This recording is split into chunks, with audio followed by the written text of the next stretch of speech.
અહેમદાબાદ મિત્ર ન્યૂઝમાં આપનું સ્વાગત છે। વડોદરા શહેરના રાવપુરા વિસ્તારમાં આવેલ ટાવર 4 રસ્તા પર ઝુબેલી બાગ તરફથી રાવપુરા તરફ જઈ રહેલી એક વૈભવી કારનો અકસ્માત થયો। રેન્જ રોવરના ચાલકે બેફામ કાર ચલાવી ભયાનક અકસ્માત સર્જ્યો હતો। કાર ડિવાઈડર કૂદીને ટ્રાફિક સિગ્નલ પોલ સાથે ધડાકાભેર અથડાઈ હતી। આ ટક્કર એટલી જોરદાર હતી કે કારનું એક ટાયર પણ નીકળી ગયું હતું અને સાથે જ કારની એરબેગ પણ ખુલી ગઈ હતી।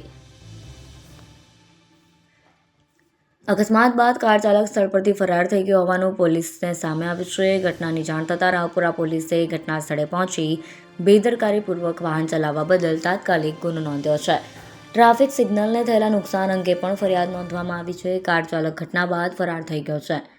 ટ્રાફિક સિગ્નલ સાથે ટક્કર થતાં આખો પોલ ઉખડી ગયો હતો અને રેન્જ રોવરની દિશા પણ બદલાઈ ગઈ હતી।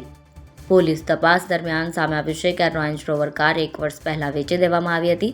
વેચાણના આધારે પોલીસે કાર ચાલકની શોધખોળ હાથ ધરી છે અને તેને ઝડપી પાડવાના ચક્રો ગતિમાન કર્યા છે।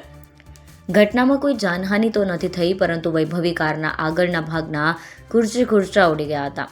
આ ભયાનક અકસ્માત અંગે રાવપુરા પોલીસે સરકારી મિલકતને નુકસાન બદલ હાલમાં ગુનો નોંધી વધુ તપાસ હાથ ધરી છે। આ કાર ચાલક નશામાં હતો કે કેમ, કારની સ્પીડ કેટલી હતી અને કયા કારણોસર અકસ્માત થયો એ બાબતે પણ વધુ તપાસ હાથ ધરાઈ છે। અહેમદાબાદ મિત્ર ન્યૂઝની યુટ્યુબ ચેનલને સબસ્ક્રાઇબ કરો અને બેલ આઇકોન જરૂરથી દબાવો, જેથી દરેક મહત્ત્વના વિડીયોની નોટિફિકેશન તમને મળતી રહે।